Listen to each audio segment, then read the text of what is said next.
সুপ্রিয় কোরিয়ান ভাষার শিক্ষার্থী, ফ্রি কোরিয়ান ল্যাঙ্গুয়েজ সেন্টারে আপনাদের স্বাগতম। এইচআরডি কোরিয়া কর্তৃক প্রকাশিত নতুন বইয়ের আজকে আমরা ৪র্থ নম্বর অধ্যায়ে আছি। তো আজকে আমরা ৪র্থ নম্বর অধ্যায়ের প্রথম ক্লাস করতে যাচ্ছি। তো সবাই একটু খেয়াল করেন। কোরিয়ান ভাষায় চাইরেক কি বলা হয়? চাইরেক বলা হয় সা। সা মানে হচ্ছে স্যার।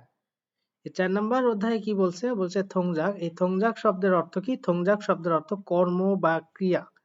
কর্ম বা ক্রিয়া। গোয়া মানে এবং সামুল সামুল শব্দের অর্থ পদার্থ বলতে পারেন অথবা বস্তু বলতে পারেন, পদার্থ অথবা বস্তু, অর্থাৎ কর্ম বা ক্রিয়া এবং বস্তু। তাহলে এখানে একসাথে যখন উচ্চারণ করবেন তখন উচ্চারণ হবে থংজাক কোয়া, অর্থাৎ এই গিউক এবং এই গিউক দুইটা মিলে কয়ে কয়ে ওকার তার সাথে আকার হবে। তাহলে থংজাক কোয়া অর্থাৎ বোঝাচ্ছে কি? অর্থাৎ বোঝাচ্ছে যে মূলত এখানে বলতে পারেন যে আসলে কর্ম বা ক্রিয়া এবং হচ্ছে সামুল সামুল শব্দের অর্থ পদার্থ অথবা বস্তু। তো দেখি আমরা এই অধ্যায়ে কি কি বিষয় আছে বা কোন কোন বিষয়গুলো আলোচনা করা আছে সেগুলো একটু দেখার চেষ্টা করব। তো একটু খেয়াল করেন, এখানে বলা হয়েছে চিগুম। এখন অনেকে এটা উচ্চারণ অনেক রকম ভাবে করতে পারেন, বাট মনে রাখবেন এই জিউটটা আসলে প্রথম বসলে কি হয়, আমি সাধারণত পড়িয়ে থাকি যে জিউটটা প্রথম বসলে ঝ, বাট এটাও বলে থাকি যে একটাই শব্দ আছে কোরিয়ান ভাষায় যেটা জিউট প্রথমে বসলে হয় চ। প্রথমে বসলে কি হয়? চ হয়। আর তার সাথে যেহেতু ঋষিকার আছে তার চ ঋষিকার চি, তার সাথে কি হবে? তাহলে গ, তার সাথে হুসু আর ম, চিগুম। তাই এটার উচ্চারণ করবেন আপনারা চিগুম। তবে এটার বেশ কিছু সমার্থক শব্দ আছে যে সমার্থক শব্দগুলো আপনারা নোট করে নিয়ে পড়তে পারেন। যেমন সমার্থক শব্দ হিসেবে পড়তে পারেন যে। ই যে মানে হচ্ছে এখন, তার মানে চিগুম শব্দ যার অর্থ এখন, ই যে মানে এখন। আরো সমার্থক শব্দ লিখতে পারেন অল্লুন, অল্লুন। অল্লুন শব্দের অর্থ বোঝায় কি? অল্লুন শব্দের অর্থ বোঝায় এখন। আবার লিখতে পারেন আজিক। এগুলো সব এই ত্রিগুণ শব্দের সমার্থক শব্দ যে এখন। তাহলে এখন মোহেয় কি করেন? এখন কি করেন? তখন সে উত্তর দিচ্ছে শিওফিং হেয়, শপিং করি। এখন কি করেন? শপিং করি। তো দেখি আসলে এই অধ্যায়ে মূলত যে ব্যাকরণ আছে, মূলক মানে ব্যাকরণ বা গ্রামার, সেটা কি কি আছে বলছে আইও অইও, দুইটা ব্যাকরণ আছে ১ নম্বরে। এরপর বলছে উল রুল, যেটা ২য় নম্বর ব্যাকরণ আছে, আমরা বিস্তারিত শিখবো। এরপর বলছে অহুই মানে শব্দকোষ। এই শব্দকোষে কি কি বিষয় বলছে? বলছে ইলসাং। ইলসাং শব্দের অর্থ কি? ইলসাং শব্দের অর্থ দৈনন্দিন। কোয়ালিয়ন সংগঠিত বা পরিচালিত। থংজা কর্মের। থংসা মানে ভার্ব বা ক্রিয়া বলতে পারেন। তো আমরা বলতে পারি যে দৈনন্দিন সংগঠিত ক্রিয়ার ক্রিয়া এরকমটা বলা যায়, কারণ থংজাক মানেও ক্রিয়া বোঝায়, থংসা মানেও ক্রিয়া বোঝায়। এর বলছে ইলসান দৈনন্দিন কোয়ালিয়ন সংগঠিত। মিয়ংসা, এই মিয়ংসা শব্দের অর্থ কি? আসলে মিয়ংসা শব্দের অর্থ বোঝা হচ্ছে নাউনকে, যেটা বিশেষ্যকে বোঝায়। ঠিক আছে, এরপরে দেখেন পরবর্তীতে মুনহোয়া ওয়া সংস্কৃতি এবং জঙ্গ তথ্য। তো এখানে কি সম্পর্কে আছে? হানগুগে অর্থাৎ কোরিয়াতে, জোয়াশিক মুনহোয়া অর্থাৎ আহ বসে খাবার বা বসে খাবার খাওয়ার, মুনহোয়া মানে সংস্কৃতি অর্থাৎ কোরিয়াতে। এখন দেখেন এখানে উচ্চারণ করছি হানগুগে, এখানে এই উইটাকে আমরা উচ্চারণ করতেছি এ কারের মতো। আবার দেখেন এখানে তো হিসাব মতে উই হওয়ার কথা, উচ্চারণটা উই হওয়ার কথা, বাট এমনটা কেন হচ্ছে সেটা আমি বিস্তারিত আপনাদের দেখাই দেবো। হয়তো আপনাদের বলছিলাম যে আমার বেসিকের ক্লাসে মূলত এটা দেখে নিলে আপনাদের জন্য বেটার হয়, তবে আমি আপনাদের এটা আজকে দেখাই দেওয়ার চেষ্টা করব। তবে শেষ পর্যন্ত অপেক্ষা করেন, এটা মূলত শেষের দিকে আপনাদের বোঝাই দেওয়া হবে যে আসলে এই উইটা বিভিন্ন জায়গায় বিভিন্ন রকম উচ্চারণ করে। কতক ঋষিকার কতক জায়গায় দেয়, কতক জায়গায় একার দেয়, আবার কতক জায়গায় ডাইরেক্টলি উই উই উচ্চারণই হয়। অর্থাৎ ৩ ধরনের উচ্চারণ হয়ে থাকে এই শব্দটা। এখন কোথায় গিয়ে উচ্চারণ কি ধরনের হবে এটা হয়তো অনেকেই জানেন না। তো এটার জন্য আপনারা অপেক্ষা করবেন, আজকে আমরা শেষে একটু এটা বোঝাই দেওয়ার চেষ্টা করব। আপনারা অনেক সময় দেখা যাচ্ছে ওইটা উচ্চারণ করতে পারেন না। তো খেয়াল করেন এখানে বলছে হাকসুক অর্থাৎ অনুশীলনের মুখ্য উদ্দেশ্য। অনুশীলনের উদ্দেশ্যটা কি? বলছে হা, হা মানে করা, গোইনুর অর্থাৎ করতে থাকা, ইরুল কাজ, করতে থাকা কাজ। বলছে মারাল সুইত্তা অর্থাৎ বলতে পারবেন, করতে থাকা কাজ সম্পর্কে কি করতে পারবেন? কথা বলতে পারবেন। এই মাল মানে কথা বলা বোঝায়। ঠিক আছে, এরপর হচ্ছে মুয়াসুল কি হানুনজি অর্থাৎ করার, মানে কি করার বা কি করেন এরকম মুত জিজ্ঞাসা করা গো, এবং কি করা করেন এটা জিজ্ঞাসা করা, এবং থেদা হাল অর্থাৎ উত্তর দিতে সুইত্তা পারা যায় আর কি। অর্থাৎ এটা বোঝাচ্ছে যে আপনি কি করেন এবং মূলত কাউকে কি করে সেটা জিজ্ঞাসা করতে, আবার আপনি কি করেন সেটার উত্তর দিতেও মূলত পারবেন এই অধ্যায়টা যদি আপনি পড়েন। এই বিষয়ে মূলত এখানে আলোচনা করা হয়েছে। তো আমরা চলে যাব মূল টপিকে। তো তো আপনারা দেখতে পাচ্ছেন এখানে আছে অহুই। অহুই শব্দের অর্থ শব্দকোষ, ইল মানে এক। তো শব্দকোষ একে কি আছে? শব্দকোষ একে যে বিষয়গুলো সম্পর্কে বলা হয়েছে ইলসাং কোয়ালিয়ন অর্থাৎ দৈনন্দিন সংগঠিত, থংজাক থংসা অর্থাৎ ক্রিয়ার ক্রিয়া বলতে পারেন, বা বলতে পারেন কর্মের ক্রিয়া, আমরা ক্রিয়ার ক্রিয়াই বলে থাকি। এরপরে দেখেন এখানে প্রথম একটা পিকচার আছে, সেখানে বলছে ইলহাদা। উচ্চারণটা আসলে ইরাদা হওয়ার কথা, কারণ রিউলটা হিউতের কাছে উঠে গিয়ে রাদা হয়ে যাবে, ইরাদা অর্থাৎ কাজ করা। এখন এই যে কাজ করা শব্দ, এইটার আসলে বেশ কিছু সমার্থক শব্দ আছে যেগুলো দরকার হয়। আমি আসলে সব জায়গায় সমার্থক শব্দ দেখাই দিই না, যেগুলো গুরুত্বপূর্ণ সেখানে দেখানোর একটু চেষ্টা করি। তো দেখেন এটা সমার্থক শব্দ হিসেবে আপনারা নোট করতে পারেন খুনমু। খুনমু শব্দের অর্থ কি? কাজ বোঝায়। ঠিক আছে? তারপরে আপনারা বলতে পারেন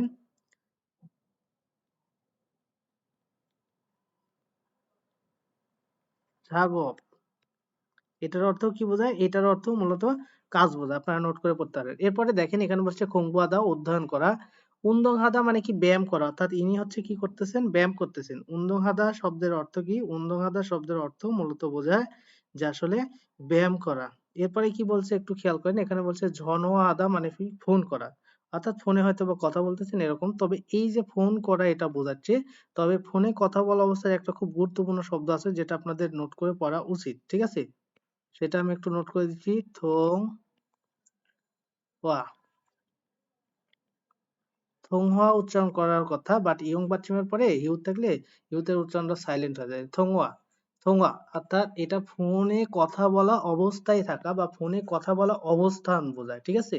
এই শব্দটার অর্থ ফোনে কথা বলা অবস্থায় থাকা। জনহাদা মানে কি? ফোন করা বোঝায়। এরপর বলছে ইয়োরি হাদা মানে কি? রান্না করা। ইয়োরি হাদা মানে রান্না করা, যেটার সমার্থক শব্দ আপনারা নোট করতে পারেন খারে।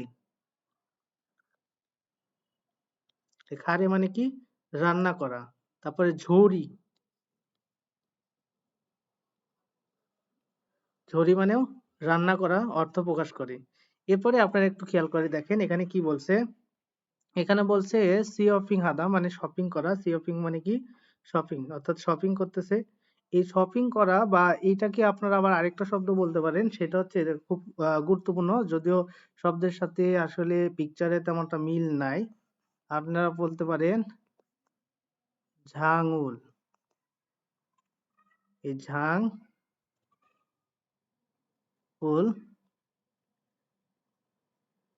বোদা। মুদি বাজার ক্রয় করা অর্থাৎ উনি শপিং করতেছে, বাট মুদি বাজার ক্রয় করা অর্থটাও গুরুত্বপূর্ণ, যদিও এটা অন্য একটা পিকচারের সাথে আর কি মিলের বিষয়। মুদি বাজার যখন ক্রয় করবে সেটার সাথে, তো এটা আর কি এর সাথে আপনারা নোট করতে পারেন সুইদা। এই সুইদা শব্দের অর্থ কি? সুইদা শব্দের অর্থ হচ্ছে বিশ্রাম করা, অর্থাৎ তিনি হচ্ছে কি করতেছেন? বিশ্রাম করতেছেন। এরপর হচ্ছে ঝাদা মানে কি? ঘুমানো। ঝাদা শব্দের অর্থ কি? ঝাদা শব্দের অর্থ হচ্ছে ঘুমানো। এরপরে এখানে দেখেন খাদা মানে কি বোঝাচ্ছে? খাদা মানে যাওয়া বোঝাচ্ছে। তাহলে কোথাও একটা যাওয়া, সেটা হচ্ছে খোংওন মানে পার্কে। ইনি দেখেন পার্কের দিকে যাচ্ছে। আর এই ব্যক্তিটা উদা মানে আসতেছে। পার্কের দিকে ওই ব্যক্তিটা আসতেছে। এটা মূলত বোঝাচ্ছে। আশা করি এই বিষয়গুলো আপনারা বুঝতে পারছেন। এবার আসেন পরবর্তীতে কি আছে সেটা একটু আমরা দেখার চেষ্টা করি। তো এখানে বলছে খোয়ানগি ইনুন সম্পর্কযুক্ত খতকি অর্থাৎ বিষয়ের সাথে বলছে ইয়ন গিয়ল হাসিও সংযুক্ত করুন, অর্থাৎ সম্পর্কযুক্ত বিষয়ের সাথে আপনাকে সংযুক্ত করতে হবে, অর্থাৎ যে পিকচারের সাথে যে শব্দটার মিল আছে সেটার সাথে আপনাকে বাছাই করে সংযুক্ত করতে হবে। সেটাই মূলত বলা হয়েছে। তো আমি একটু আপনাদের মিলানোর বিষয়টা দেখি। দেখেন প্রথম ব্যক্তিটা কি করতেছে? বিশ্রাম করতেছে। তো বিশ্রাম করাকে সুইদা বলে। এরপরে দেখেন এই ব্যক্তিটা ব্যায়াম করতেছে। তো ব্যায়াম করাকে কি বলে? উন্দং হাদা। এরপরে দেখেন এই ব্যক্তিটা ঘুমাচ্ছে, ঘুমানোকে কি বলে? ঝাদা। এরপরে দেখতেছেন এই ব্যক্তিটা কি করতেছে? অধ্যয়ন করতেছে, খুংবু আদা অধ্যয়ন করা।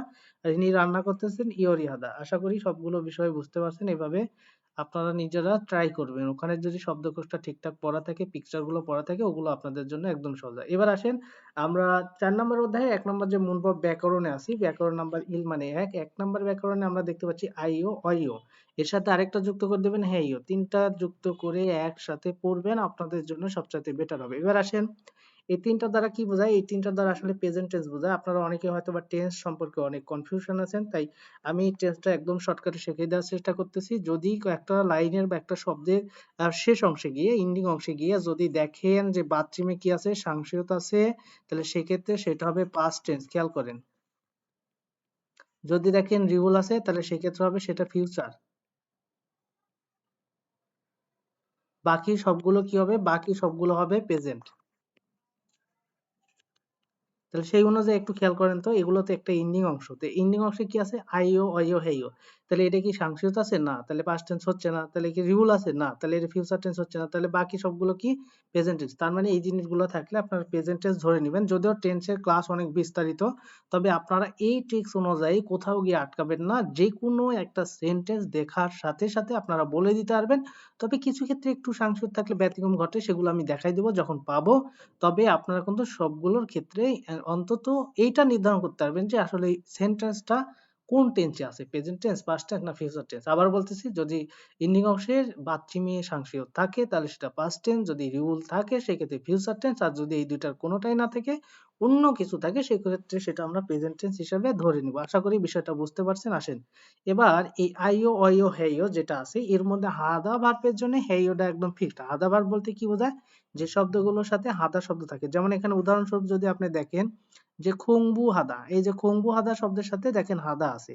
তো এই যে ভার্বগুলো এগুলোর সাথে মূলত এই হাদা অংশটা এই হেইও হয়ে যায়। তাহলে খংবু হেইও, এটা অন্তত ক্লিয়ার যে হাদা ভার্বের জন্য হেইওটা একদম ফিক্সড।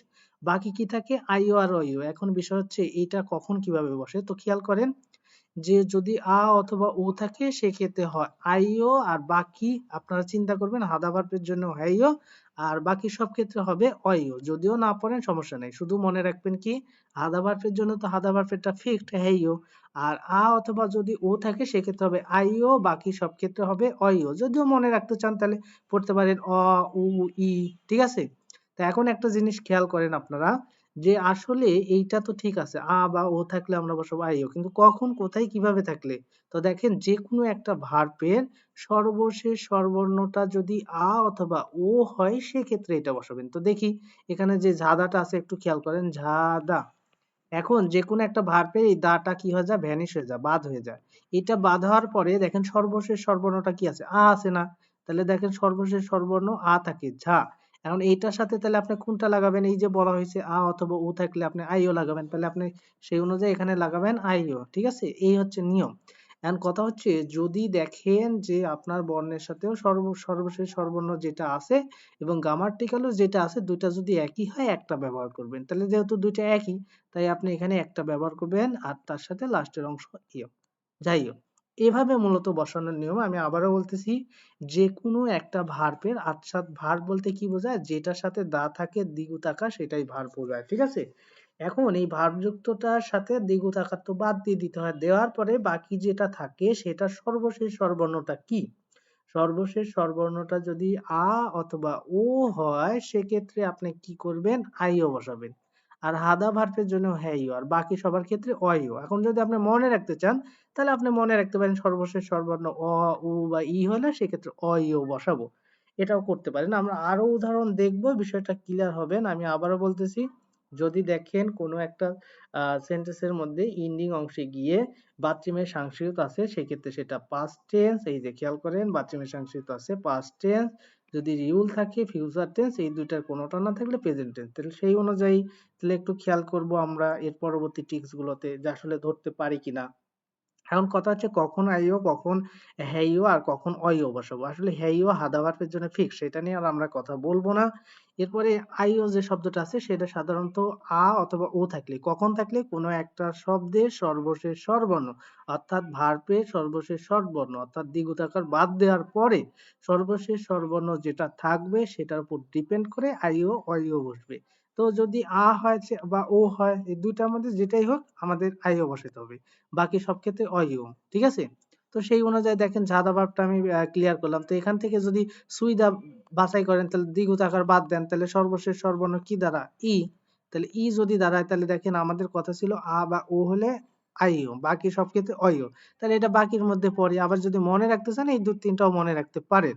তাহলে এখানে ই যেহেতু আছে তাই আমাদের যুক্ত হলো। যেহেতু দেখেন আমি বলছিলাম যে এখানে মূলত সুইং, তার সাথে আপনি লাগাচ্ছেন কি? অইও। এখানে যেহেতু দুইটারই এই যে ঝা শব্দেরও সর্বশেষ স্বরবর্ণ যা ছিল গ্রামাটিক্যালও তাই ছিল, যার কারণে একটা ব্যবহার করছি। বাট এইটা সর্বশেষ হচ্ছে ই আর গ্রামাটিক্যালি হচ্ছে অ, তাই আমাদের দুইটা আলাদাভাবেই ব্যবহার করতে হবে। তাই সুই অইও এটা। আর খম্বু হাদা, হাদা ভার্বের জন্য দা বাদ হয়ে হা থাকে। আর এটা আমরা একদম ফিক্সড ভাবে একদম করে নিব, মুখস্থ করে নিব যে হাদা ভার্বের জন্য হেইও। তো দেখেন এখানে বেশ কিছু উদাহরণ আছে। এখানে বলছে কার্লোস শিনুন অর্থাৎ কার্লোস সাহেব ঝাইও। এই ঝাইও শব্দ অর্থ কি? ঝাদা শব্দ থেকে আসছে। ঝাইও মানে কি? ঘুমায়। তাহলে এইটা দেখে আপনারা অন্তত বলতে পারবেন যে এটা কোন টেন্সে আছে। দেখেন তো সর্বশেষে যে এন্ডিং অংশে গিয়ে কি সাংসিত আছে পাচ্ছিমে? নাই। রিউল আছে? নাই। তাহলে এই দুইটা না থাকলে কোন টেন্স? প্রেজেন্ট টেন্স হয়ে গেল। পরেরটা আসেন ফুয়াং শিনুন ফুয়াং সাহেব ইরাইও এখানে দেখেন হাদা ভার্ব। ঠিক আছে? আসেন। এখানে কি সাংসিত আছে? নাই। এখানে কি রিউল আছে? নাই। তাহলে এটা কোন টেন্স? Present tense. পরেরটা আসেন ইউসুফ শিনুন ইউসুফ সাহেব খংবু হেই অধ্যয়ন করে হাদা ভার্ব তাই হেই হয়েছে। ঠিক আছে? তাহলে এখানেও কি সাংসিত আছে? রিউল আছে? নাই। তাহলে এটা কি? Present tense. এভাবে টেন্স গুলো খুব সহজেই আপনারা অন্তত আমি বলেছিলাম 3 সেকেন্ডের মধ্যে 3টা টেন্স শেখাবো এবং 3টা টেন্স আপনারা এখন পারবেন কিনা অন্তত একটু হলেও বুঝতে পারছেন বা একটু হলেও মাথায় ঢুকছে। আমি আরো বিস্তারিত আপনাদের টেন্সের ক্লাস নিব আলাদাভাবে। সেখানে আরো বিস্তারিত বুঝতে পারবেন। টেনশনের কোনো কারণে আপাতত যতটুকু বুঝেন এতটুকুই এনাফ এবং এতটুকু দিয়ে আপনি আপনার পড়াশোনা চালিয়ে যেতে পারবেন। এবার দেখেন এখানে উদাহরণ বলছে ঝাদা। তো জানেন যে ঝাদা শব্দের দ্বিগুণ আকার বাদ দিলে সর্বশেষ স্বরবর্ণ থাকে আ। তাহলে আ অনুযায়ী কি আইও হয়? কারণ এখানে দেখেন ৩টাই দিছে বাট গোল চিহ্ন দিছে আইওর মধ্যে। কেন দিল? কারণ আপনি অবশ্যই বুঝতে পারছেন কেন এটা হবে। কারণ সর্বশেষ স্বরবর্ণ আ। আর আমাদের শেখা আছে আ অথবা যদি ও হয় তাহলে সেক্ষেত্রে আমাদের আইওটা বসে। বাকি সব ক্ষেত্রে কি হয়? অইও। আর হাদা ভার্বের জন্য হেইও। ঠিক আছে? তাহলে আমরা এই ২টা মনে রাখলেই আমরা কিন্তু পারতেছি। আমরা হাদা ভার্বের জন্য তো ফিক্সড করে দিছি। যদি আ অথবা ও হয় তাহলে হয় আইও। বাকি যাই পাই না কেন সেক্ষেত্রে আমরা দিব অইও। আশা করি বুঝতে পারছেন। তাহলে এখানে হলো যাইও। তো সেই অনুযায়ী এখানে বাকিগুলো দেখেন খাদা ভার্বের জন্য যদি দা বাদ দেন তাহলে কি হয়? তাহলে এখন দেখেন এখানে যেহেতু আমি খা লিখছি, খা এর সাথে সেই অনুযায়ী কি হয়? আইও হয়। সর্বশেষ স্বরবর্ণ কি? সর্বশেষ স্বরবর্ণ যেহেতু আ তাই এখানে আই হয়। তাহলে যে ২টা যেহেতু একই রকম কমন, তাহলে ২টা যেহেতু একই রকম কমন তাই আমরা একটা ব্যবহার করব এখান থেকে তাই আমরা লিখব খাইও। এরপরে আসেন এরপর বলছে ওদা। ওদা শব্দ থেকে দা বাদ দিলে ও থাকে। ঠিক আছে? তাহলে ও অনুযায়ী এর সাথে কি হয়? এর সাথে আমাদের বসার কথা আইও। তাহলে ২টা যেহেতু আলাদা আলাদা তাহলে সেই ক্ষেত্রে আমাদের ২টাই বসাতে হবে। তাহলে আমরা ও আইও। আশা করি বিষয়টা বুঝতে পারছেন। এরপরে দেখেন সুইদা। তাহলে সুইদার কি থাকে? সুইদার সুই থাকে। তাহলে সুই নিব দা বাদ দিয়ে। সর্বশেষ স্বরবর্ণ দেখেন আ অথবা ও হয়নি। বাকি অন্য ক্ষেত্রে কি হয়? অইও হয়। তাই এটার সাথে কি হবে? অইও। কারণ আমরা জানি যে আমাদের যদি আ অথবা ও হয় সেক্ষেত্রে হয় আইও। বাকি সব ক্ষেত্রে হয় অইও। তাহলে বাকির মধ্যে পড়ে এইটা। আবার যদি আপনি মুখস্থ করে আসতেন সেক্ষেত্রেও হতো। যেটা মন চায় আপনার। ঠিক আছে? আপনার এই ২ টা মুখস্থ করলে বাকিগুলো পারবেন। বাকিগুলো মুখস্থ না করেও। তাহলে সেই অনুযায়ী এটা কি হয়? সুই অইও। এভাবে মনে করেন যে বাকি যত সেন্টেন্স আছে আপনারা নিমিষে শেষ করে দিতে পারবেন। এখানে ঝাদা ভার্বে তাহলে ঝাইও হবি। এখানে ঝনওয়া হাদা, হাদা ভার্বের জন্য হেইও হয় এটা ফিক্সড। হ্যাঁ? হাদা ভার্বের জন্য হেইও হবে এটা হচ্ছে ফিক্সড। ঠিক আছে? তাহলে এখানে বলবেন জনওয়া হেইও, খংবু হেইও। একদম সহজ সহজ জিনিস এগুলো নিয়ে টেনশনের কোনো কারণে আসেনি। এখানে উদাহরণ বলছে চিগুম এটা ঝিগুম পড়তে বলিনি চ দিয়ে চিগুম ওয়াইও এখন কি করেন আসলে এই মুয়টাকেও আবার লিসেনিং এ একটু বুয়া এর মতো শোনা যায় বুয়া বুয়া এটা মনে রাখবেন একটু ব্যতিক্রম ঠিক আছে চিগুম বুয়াইও অর্থাৎ মুয় বলা বাদ দিয়ে বুয়া এরকম বলে বুয়া হেইও তো উন্দং হেইও মানে কি ব্যায়াম করেন উনি পিকচারে দেখে আমরা বুঝতে পারতেছি ব্যায়াম করেন তো প্রত্যেকটাতে এরকম ভাবে প্রশ্ন করেন ঠিক আছে যে চিগুম বুয়াইও তো এটাতে যদি প্রশ্ন করেন যে চিগুম বুয়াইও সেক্ষেত্রে আপনি কি বলবেন যেহেতু উনি ঘুমাচ্ছেন তাহলে আপনি বলবেন ঝাদা ঝাদা মানে কি ঘুমানো তাহলে ঝাইও এরপর আসেন ইনি কি করতেছেন ইনি মূলত বিশ্রাম করতেছেন তাহলে আপনি কি বলবেন সুই অইও এনাকে যদি প্রশ্ন করেন চিগুম ওয়াহিও তাহলে সে এক্ষেত্রে কি বলবেন ইয়োরি হাদা মানে কি রান্না করা তাহলে ইয়োরি হেইও আপনি বলবেন ইয়োরি হেইও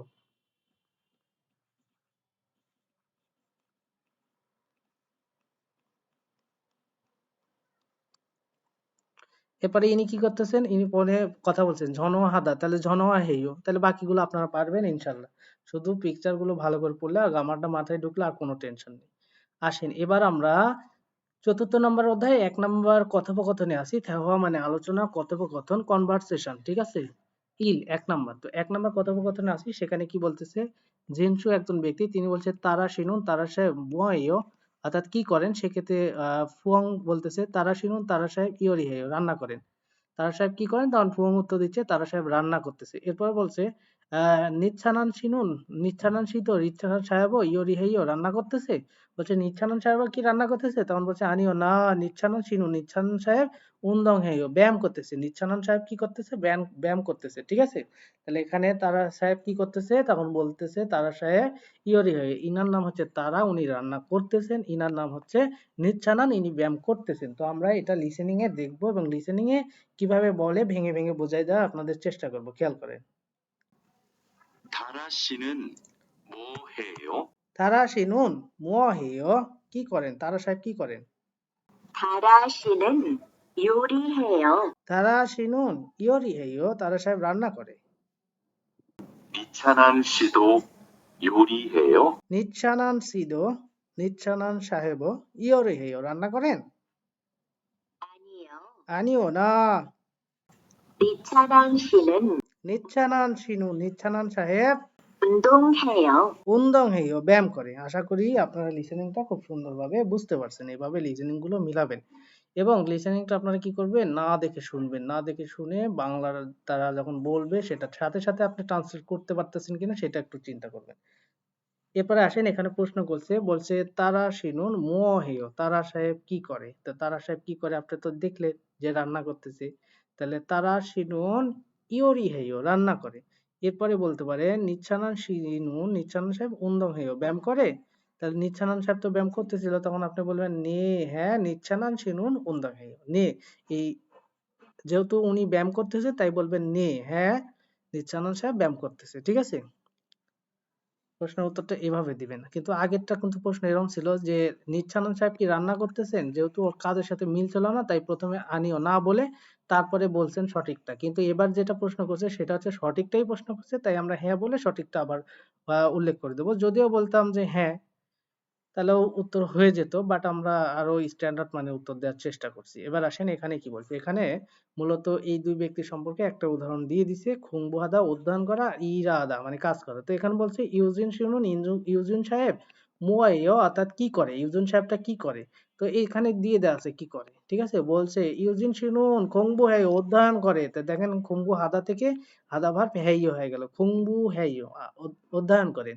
এবার বলছে মাদু শিনুন, মাদু সাহেব মোহেও, মাদু সাহেব কি করে? তো মাদু সাহেব কাজ করতেছে, তাই এখানে বলবো মাদু শিনুন ইরেইও অর্থাৎ কাজ করে। তো এই অনুযায়ী এটা নিচেরটা আবার সাজাতে হবে। তো আমরা প্রশ্ন করি ইউজিন শিনুন মোহেও, তখন বলবেন কি ইউজিন শিনুন ইওরি হেইও রান্না করে, যেহেতু এখানে রান্না দিয়ে বলতে হবে। পরেরটা মাদু শিনুন মোহেও, মাদু সাহেব কি করে? সেক্ষেত্রে আপনি বলবেন মাদু শিনুন, এই সুইদা থেকে সুই অইও অর্থাৎ বিশ্রাম করে।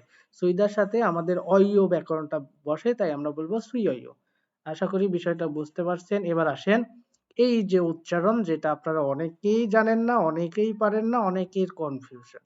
আবার অনেকে এইটা সঠিকভাবে বোঝাতেও পারেন না। আসেন এটা আমি সঠিকভাবে আপনাদের বোঝাই দেওয়ার চেষ্টা করি। একটু মনোযোগ দিবেন। এই ব্যাকরণটা অত্যন্ত গুরুত্বপূর্ণ। উচ্চারণের ক্ষেত্রে বিভিন্ন জায়গায় আপনারা কনফিউশন হয়ে যান। তো এই ব্যাকরণটা আমি এখন যে ট্রিক্সটা দিব, এই ব্যাকরণটা তিনটা জায়গায় চিন্তা করবেন। যদি শব্দের প্রথমে একদমই বসে, কোনো একটা শব্দের প্রথমে ডাইরেক্টলি এরকম উই বসছে ইয়ং যুক্ত অবস্থায়, ঠিক আছে? অথবা এটা হচ্ছে প্রথমে বলতে পারেন, শব্দের প্রথমে আমি একটু উল্লেখ করে দিই প্রথমে। আবার যদি এই শব্দটাই একটু খেয়াল করেন ইয়ং যুক্ত অবস্থায় যদি শেষে বসে, ঠিক আছে?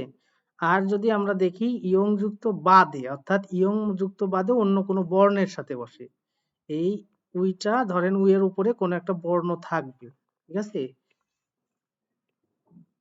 বর্ণ থাকলে আসেন তিন ধরনের আমরা উচ্চারণ করবো। যেমনটা এই যে এখানে দেখেন বাকিগুলোর সাথে ইউ এর সাথে বর্ণ আছে, এখানে আছে, এখানে আছে, এখানে আছে, ঠিক আছে? আর উপরে দেখেন উই প্রথমেরটা দেখাইছে বা শেষেরটা এখানে দেখায়নি, আমি একবার তিনটাই দেখাই দিচ্ছি। তো একটু লক্ষ্য করে দেখেন, যদি একটা শব্দের প্রথমে এরকম ইয়ং যুক্ত অবস্থায় উই বসে তাহলে সেটার উচ্চারণ হবে উই, যা আছে তাই হবে, যা উচ্চারণ হওয়ার কথা তাই হবে। আর যদি শেষে হয় সেক্ষেত্রে সেটার উচ্চারণ হবে এ, এটা একারও বলতে পারেন, ঠিক আছে? তাহলে প্রথমে বসলে উই উই থাকবে। আর একই জিনিস যদি একটা শব্দের শেষ অংশে গিয়ে বসে সেক্ষেত্রে কি হবে? এ হবে। যেটা আমি প্রথমে আজকে দেখায় আসলাম, আমি দেখাচ্ছি সেটা আবার, ঠিক আছে? আর যদি কোনো একটা বর্ণের সাথে বসে সেক্ষেত্রে আমি হ্রস্বইকার। তো দেখেন আমি এটা সেটা এই জায়গায় আপনাদের প্রমাণ করে একটু দেখাচ্ছি। তারা যে লিসেনিংটা বলে তাহলে সেইটা আমার সাথে মিলে কিনা। তাহলে দেখেন আমি কিন্তু বললাম যে কোনো একটা শব্দের সাথে অর্থাৎ প্রথমে যদি বসে সেক্ষেত্রে কি হবে, ডাইরেক্ট উই উই উচ্চারণ হবে। তাহলে তো সেই অনুযায়ী এখানে প্রথমে বসছে, তাহলে উচ্চারণ হওয়ার কথা উই যা, উই মি, উই জি। তার মানে এরকম হওয়ার কথা, দেখি ওরকম হয় কিনা। তো সবাই একটু সুন্দরভাবে মনোযোগ দিয়ে লিসেনিংটা শোনার চেষ্টা করবেন। লিসেনিংটা অত্যন্ত গুরুত্বপূর্ণ, ঠিক আছে? অনেকে কিন্তু এই জিনিসগুলো বোঝে না সঠিকভাবে, যার কারণে উচ্চারণে অনেক সমস্যা হয়ে যায়। তো আমি বোঝানোর চেষ্টা করতেছি, খেয়াল করেন। 1. 의자, ওই যা, দেখেন আমি উই বলছি, উই উচ্চারণ করতেছে, ঠিক আছে? কারণ আমি বলছি প্রথমে বসলে ইয়ং যুক্ত অবস্থায় উই উচ্চারণ হবে, অর্থাৎ ইয়ং যুক্ত থাকতে হবে, হ্যাঁ? অন্য বর্ণ থাকলে আবার হবে না। আবার শেষেও ইয়ং যুক্ত থাকতে হবে, অন্য বর্ণ থাকলে হবে না। 의미, ওই মি, যা বলছি তাই।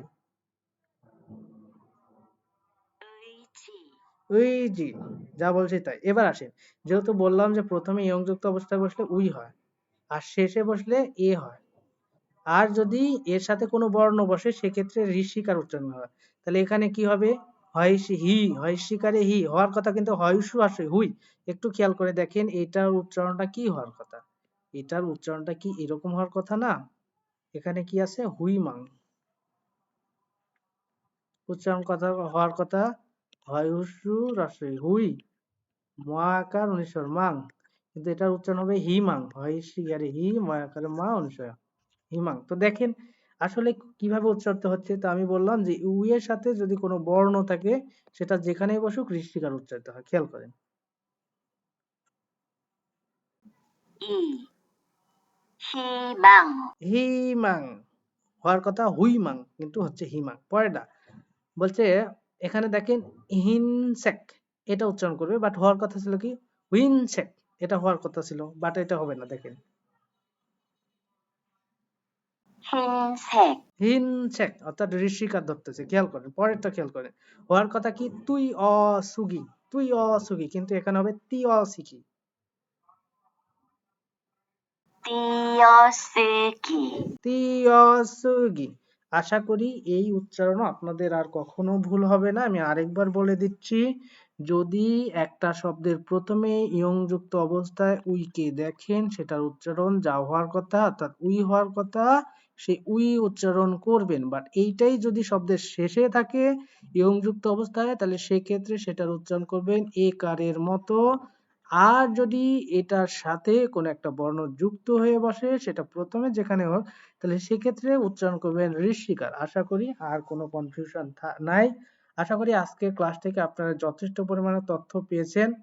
তো আমি আপনাদের বলবো যে আমাদের মূলত গত শুক্রবারে যে ক্লাসটি ছিল সেই ক্লাসে আর কি সরাসরি যারা ক্লাস করছেন আমার সাথে তারা অবশ্যই উপকৃত হয়েছেন। তো যারা এখনো পর্যন্ত আমার গ্রুপে যুক্ত হননি, আমার চ্যানেলটি সাবস্ক্রাইব করে দ্রুত আমার চ্যানেল যুক্ত হয়ে যান। আপনাদের জন্য ভালো কিছু অপেক্ষা করতেছে। গ্রুপে যুক্ত হলে আপনারা অবশ্যই সপ্তাহে একটা করে ক্লাস আমার সাথে সরাসরি করতে পারবেন। সেখানে বেশ কিছু সমস্যা আপনাদের সলভ করে দেওয়া হবে, এরকম বিভিন্ন রকম তথ্যগুলো তুলে ধরা হবে।